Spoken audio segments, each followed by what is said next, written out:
আসসালামু আলাইকুম ওয়া রাহমাতুল্লাহি ওয়া বারাকাতুহু। আউযু বিল্লাহি মিনাশ শাইতানির রাজীম।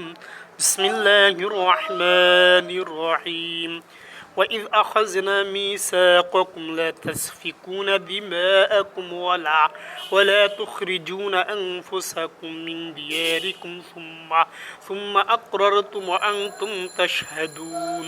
তোমাদের কাছ থেকে আমি এই প্রতিশ্রুতিও নিয়েছিলাম যে তোমরা তোমাদের কারো রক্তপাত করবে না এবং নিজেদের লোকদের তাদের ঘর বাড়ি থেকে উচ্ছেদ করবে না, অতঃপর তোমরা তা স্বীকারও করে নিয়েছিলে, তোমরা তো নিজেরাই এই সাক্ষাৎ দিচ্ছ।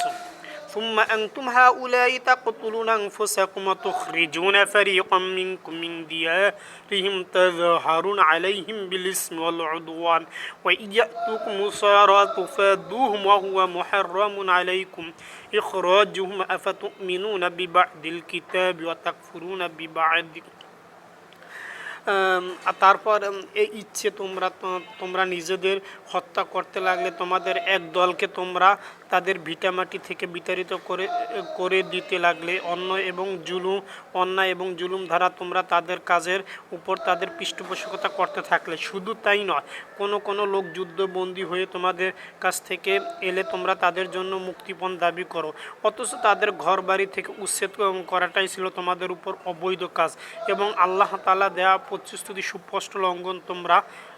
তোমরা কি আল্লাহর কিতাবের এক অংশ বিশ্বাস করো এবং আরেক অংশ বিশ্বাস করো না?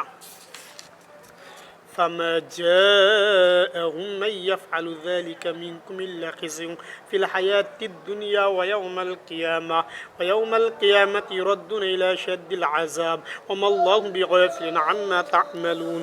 সাবধান, কখনো যদি কোনো জাতি কিংবা ব্যক্তি দিনের অংশী বিশেষের উপর ঈমান আনয়ন আচরণ করে, তাদের শাস্তি এছাড়াও আর কি হবে যে পার্থিব জীবনে তাদের লাঞ্ছনা ভোগ করতে হবে, পরকালেও তাদের কঠিনতম আযাবের দিকে নিক্ষেপ করা হবে। তোমরা যা করছো আল্লাহ তাআলা সেই সব কিছু থেকে মোটেও উদাসীন নন।